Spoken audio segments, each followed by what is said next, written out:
I have no idea how today's show is going to go. It could go in about 30 different directions. Last Friday's show was a disaster. Oh, last Friday's show was a soup sandwich of a show. That's what it was. And we got done and we're like, I don't know if we should post this. Yeah. Yeah. But people liked it. People liked it. Some people liked it.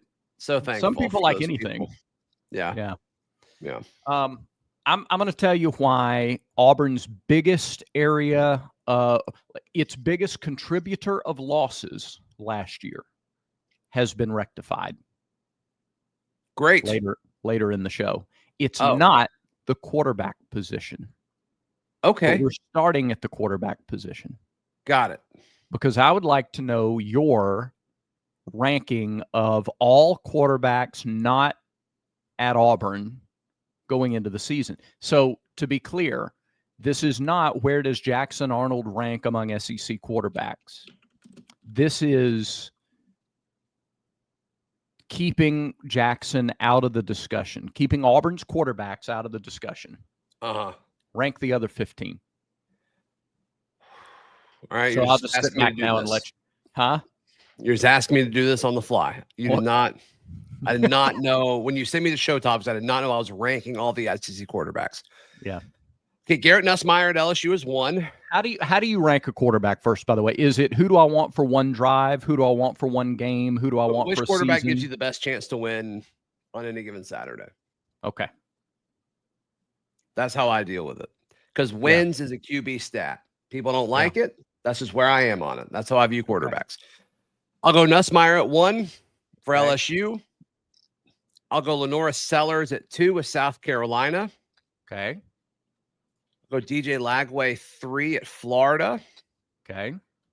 Arch Manning at Texas at 4. A lot of people have him at 1. And here's where it gets a little tricky. Mm-hmm.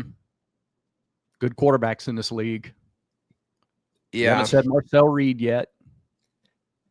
No, it'll be a minute till I get to him, I think. Okay. I'm going to go Diego Pavia at 5. I don't think anybody has more with less than him. Okay. 5's pretty high now. Is he? Yeah, it is helped high. by the offensive system. But I mean, nobody won more than they were like than they should have last year, except for maybe DJ Lagway. Yeah. Yeah, so I'll go Diego Pavia at 5. All right. I'll go Marcel Reed after that. I'm really high on Marcel Reed. I'm above average hype on Marcel Reed, but I'll go with him after that. I'm surprised you haven't gone Arkansas yet. Yeah, I think I'll go. I'm probably going him next. Yeah, I'll go Taylor Green. So what are we at? Is that 6? 7. Taylor Green at 7. That's about 7. Right. So you'd go Pavia over Taylor Green. Yeah, and there's some people that are going to be upset that I haven't said John Mateer yet. I'm just not there with him. Yeah. And I am ready to be like proven wrong. Yeah. I'm not riding the John Mateer hype train yet. Yeah. So I'll put John Mateer here next. I'll put him above Talon. So I'll put John Mateer at 7. Okay. Talon Green at 8. Gotcha. Let me update my rankings on the spot. Okay. I'll go Austin Simmons next. Okay. With Ole Miss. Yep. 9. You have Alabama, Georgia. Is Ty Simpson the starter? Yeah. Is that what we're doing? Yeah. Okay. I'll go Ty Simpson next. 10. Okay. You go Georgia next? Sure. Gunner Stockton. Okay. You got Missouri, Mississippi State, and Kentucky. Blake Shapen, Zach Calzada. Tennessee. We haven't done Aguilar yet either. That's true. Yeah. I'll go Aguilar next of Tennessee. What number are we at? 12-ish? Next is 13. 13. So Joey Aguilar is 13. No, Aguilar's 12. Bo Perbula, 13. Missouri. Blake Shapen and Zach Calzada. Yeah. Okay. Alternate them, whatever. We'll go Shapen then Calzada. We've already, I mean, he couldn't beat out TJ Finley at Auburn. So, yeah. Yeah, that's an interesting. We'll get more into this as we get in. I don't know, like, it's a reach to talk about Zach Calzada's return to Auburn as a storyline.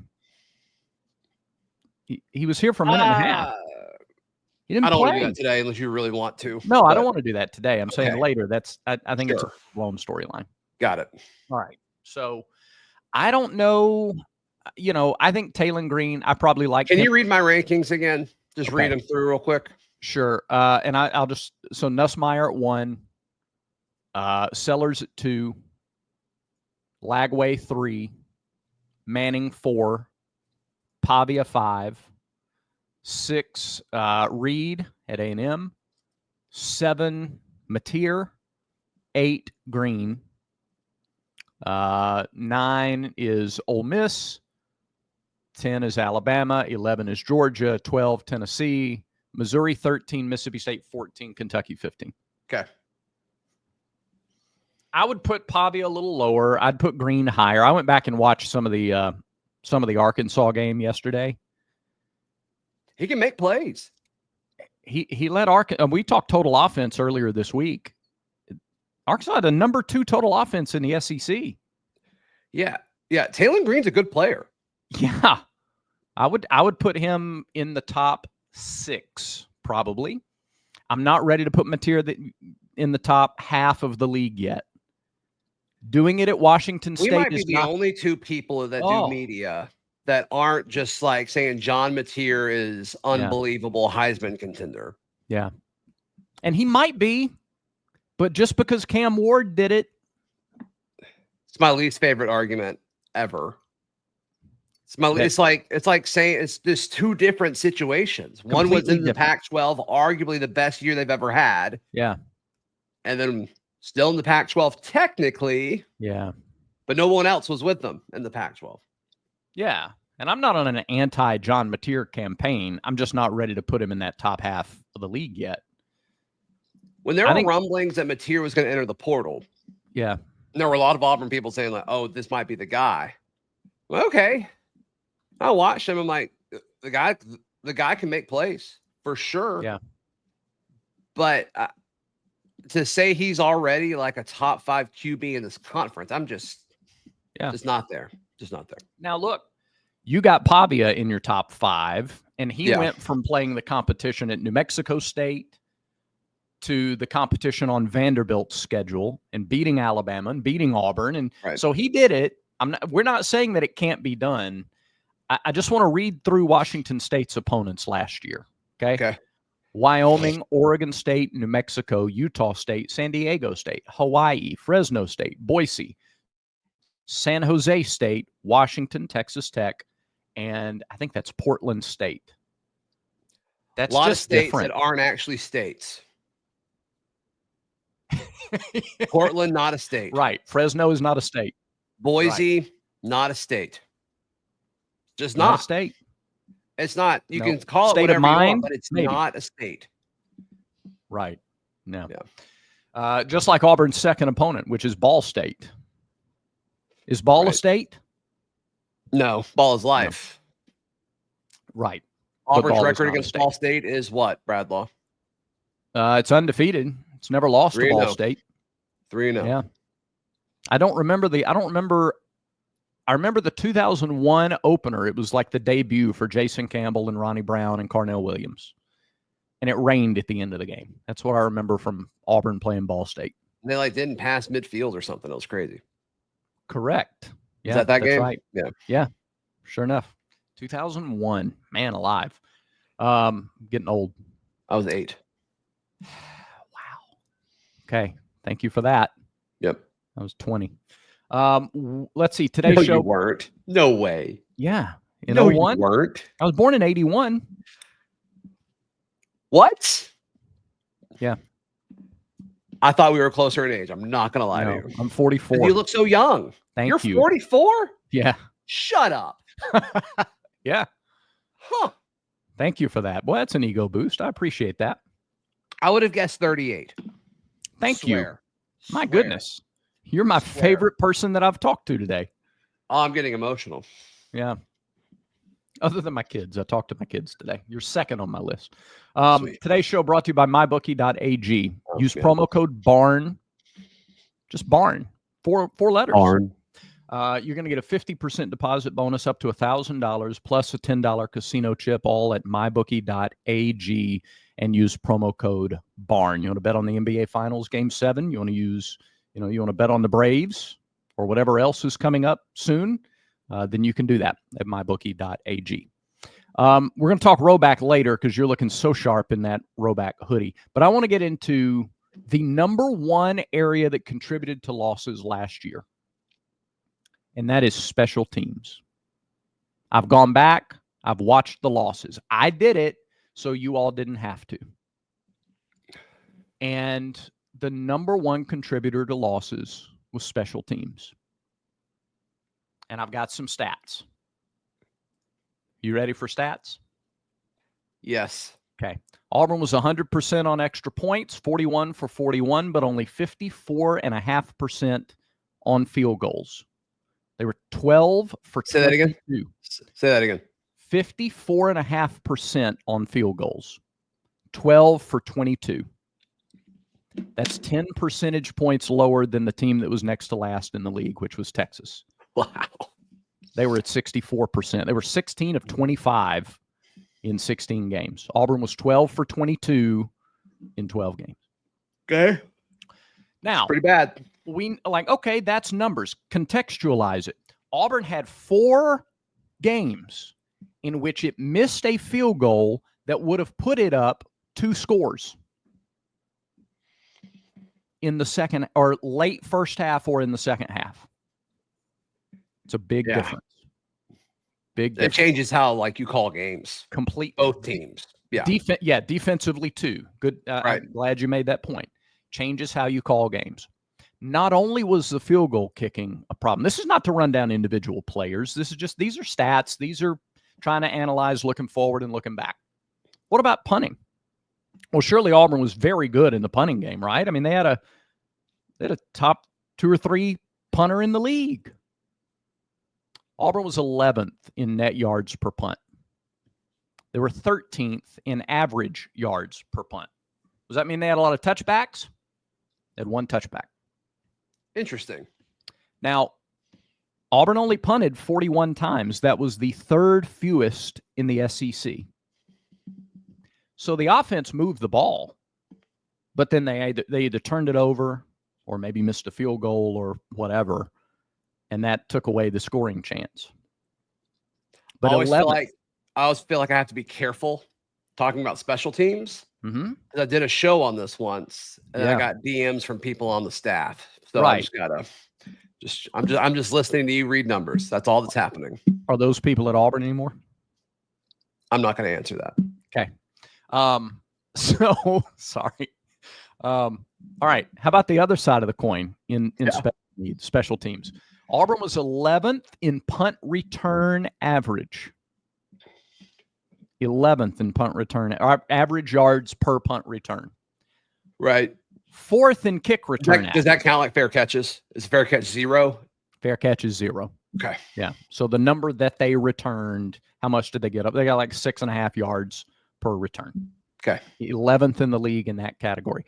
4th in kick return yardage. As a sidebar in this, or a part of this conversation, so without Jarquez Hunter now returning kicks, who stands next to Jeremiah Cobb back there? Who's the second kick returner? I don't know. I'll tell you who I'd love to see. There's several people I'd love to see. Who would you love to see? I would love to see Eric Singleton. That's my answer too. I don't think it'll happen, but that's my answer too. I'd love to see Malcolm Simmons back there. Yeah. He's probably the punt returner, right? He's your number 1 punt returner. I mean, Singleton was back there at A-Day, and then he messed his hamstring up, and they, pulled him. Yeah. Eric Singleton's speed reminds me a little bit of when Auburn had Tim Carter as a kick returner. Well, that's a throwback. He changed games as a kick returner. And so, I mean, Auburn had a nice run of electric returners, and it's been a minute since we've had one. You went from Tim Carter to Cadillac did it for a little while. That's crazy to think about. Yeah, Cadillac Williams was the primary punt returner in 2004. You do it all. And talk about a wealth of riches that you put a future top 5 pick at running back as your punt returner. Yeah, that's right. Those backfields were stupid. They were stupid. Absurd. Yes. Historically absurd. Historically absurd. No question. Yeah. So in the offseason, Auburn replaced its special teams coach. And now Chad Lunsford is on the staff. Mm-hmm. He has 5 previous seasons as a special teams coach under his belt and a bunch of years as a head coach and a successful one. Like, he didn't go 10-38 as a head coach. He went 28-21. Sure. So I like the experience there. To further our special teams discussion, how many times did a hold on a kick return set Auburn's offense up at the 15-yard line? Every time. And then Hugh Freeze is asked about it, and he's like, well, we can't run the offense. We're on our own 10. Right. I'm like, okay. All right. I'd love to hear more about that, but I get it. All right. You need to be more conservative. That's totally fine. Sure. That's not a black and white thing. Yeah, that raises eyebrows. But the fact that you're starting, like, other people run their offense, they run like normal plays when they're on their 8. But okay, that's fine. Right. That's fine. Yeah. If that's your approach, that's your approach. The starting field position was a problem for sure. Yeah. Inarguably, it's a problem. Please don't DM me. Yes, but it was a problem. Like, pretty objectively a problem. And then if you do go, and then if you are conservative and you go 3 and out from the 10, or you get 4 yards to the 14, and you punt at a net that is 11th in the conference, the other team's starting at midfield. That's not good, Brad. Doesn't matter how good your defense is. So doesn't matter how good your defense is. You can't let that happen. So we love to say, well, I'll tell you the reason Auburn lost so many games, and now we got a new quarterback, and now that's going to solve everything. Special teams was the reason Auburn lost 3 or 4 games last year. 3 or 4 games. That's massive. Yeah. And now it's different. Yeah, so, I mean, I don't know if you listed everything, but obviously a new special teams coach, new punter. You're like all-American caliber kicker is healthy again. You brought in another kicker who's pretty solid. And then, you got an international punter. I mean, what else do we want? Yeah. So, like, if you're looking for reasons why, if you're looking for objective reasons why Auburn should be better and win more games, if you're like, I just want to win more games, that's all. I don't care about anything else. Just want to win more games. Get it. On board with you. Everybody wants to win more games. Yeah. If you're looking for a reason to believe, I think we've just laid out a reason for you to believe. If you're not looking for that, if you're just going to sit back regardless of everything, just show me. I'm just going to wait. Well, okay, that's fine. I'm not going to argue against that. That's your prerogative. But like, if you're actively searching, if you got that metal detector out there on the beach and you're looking for reasons to believe, I think those are pretty compelling ones. Brad Law, the metal detector of the people. Yes, that's me. Beep, beep. All right, tell the people about Roback, please. Beep, beep. Beep, beep. If you're out there searching for a deal, you don't need a metal detector. You just need Brad Law to go beep, beep, and all of a sudden you'll be redirected to Roback.com. Use promo code VICE20 for 20% off. You can buy hoodies like this. You could buy, they've got, shirts and collared shirts and polos and quarter zips and hats. They've got it all over at Roback.com. Use promo code VICE20 for 20% off your order. That's at Roback.com. Yeah. Get your game day shirts. They have a ton of Auburn prints too under the game day collection. And so you can go ahead and put your game day wardrobe in your closet today at Roback.com. We are Favor Edwin days away from kickoff. Favor Edwin, redshirt freshman, offensive lineman, 6'6", 313. What do you think is in Favor Edwin's future this season for Auburn? I think he plays an extremely limited role this year. And then next offseason, when there's a lot of jobs and snaps on the line that can be competed for, I think Favor Edwin will be a part of it. I think he'll be a part of those competitions for one of the tackle spots. Yeah. Okay. I like it. 10 weeks. 10 little old weeks. 70 days away from kick today. Tomorrow, if you're watching this on Saturday, we're 69 days away from kickoff. Nice. I did that just for you because. You see Jason Jones is wearing 69 for the Ravens now? No, I didn't see that. Yep. Well, good for him. I'm glad he's got a jersey with the Ravens. Me too. I'm sure he is as well. Did he get to pick his number or did they assign it to him? Full disclosure, he posted a picture on his Instagram and I sent him a text. I'm like, bro, you're wearing 69 now? And he's like, I didn't get a pick. I didn't get a pick. I just took what they handed me. What? Wait a minute. Wait a minute. Here we you don't go. Get to pick? Go off, King. You don't get to go pick? Off, King. They just assign your number at the highest level of football. They assign your number and you don't get to pick it? How about that? Do you think he argued it? Do you think he said one word about, oh no, I got to have number, whatever? You think he said one word other than? No, I think he's more worried about competing and getting on a roster. Gosh dang right. You just take the number you're given. By the way, go get him, Jason. Go get him. No kidding. So stoked for that guy. No doubt. No doubt. Okay. I saw a bumper sticker today, Zach. I have to throw this out there before we leave. Do you have any bumper stickers on your car? No. Okay.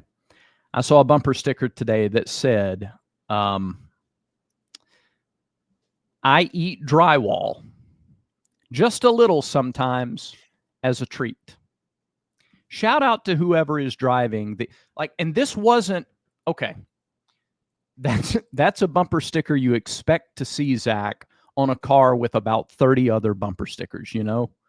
You've seen those cars that are one of those cars. Yeah. Your handy dandy rear bumper mobile library service. Got it.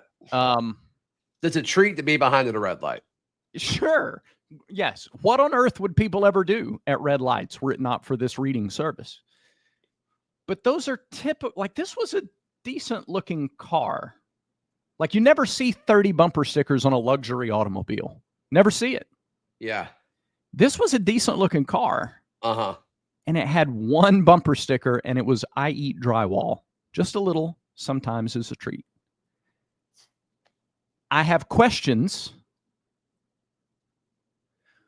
But at the same time, if you choose one bumper sticker for your fairly decent looking car, and that's the one you choose, I think I want to stay a reasonable distance away.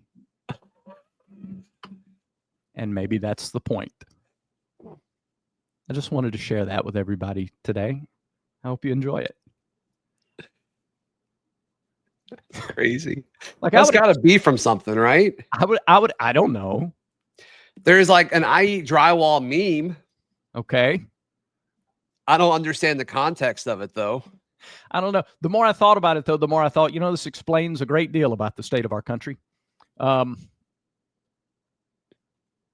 That's so funny. Normally, you would expect to find that one on the same car that has the coexist sticker and sure, same stuff, different day, stuff like that. But no.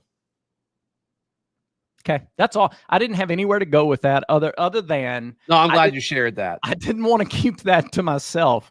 I didn't want to hide that light under a bushel. I wanted to share it with everybody else. No, thank you. I'm glad. I think you were carrying that, and it's starting to get a little heavy. So I'm glad you handed it off to somebody else. Thank you for that. It made me think about it way longer than I had intended. You never know when you leave the house. What are you going to spend time thinking about this morning?